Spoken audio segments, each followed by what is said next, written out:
Akatambi akalala ak'obuseegu kafulumye oluvannyuma lw'okulaba akamwana muwala Kankwanzi Elizabeth ng'agezaako okubeera ng'ate atulaga obukyala bwe ng'engeri gye yakulamu ng'engeri Emmana ye bw'etunulamu. Kakati olunaku olwaleero ate akatambi ke nkuleetedde ke kaabano aba ttiimu University akatutrendinga era nga kano kaalabiddwako nga mwana muwala bakanga asiibwa ng'era yalabikiddwako nga atakula Emmana ye.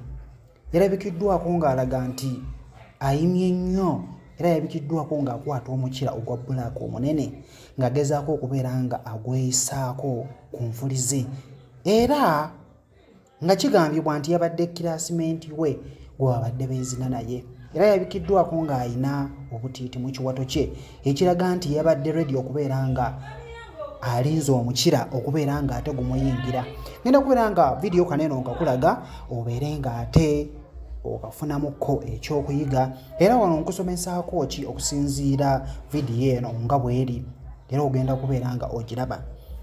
Kiraga nti omukyala olina okubeera nga naawe weekwatira ku mukiro ogwo n'obeera nga ogweteeka wowulira obuwoomi wowulira nti owulira wano waliwo obuswandi bungi era omuwala ono yalabikiddwako ng'ate akyusizza style ye nga eyo kuba yalabize nga kyayagala oba okiraba. So yagenze mu ka missionary style n'akavaamu ate n'abeera nga agenda mu ka style akalala era nga ne vidiyo oba ogenda okubeera nga okola ki nga okalaba.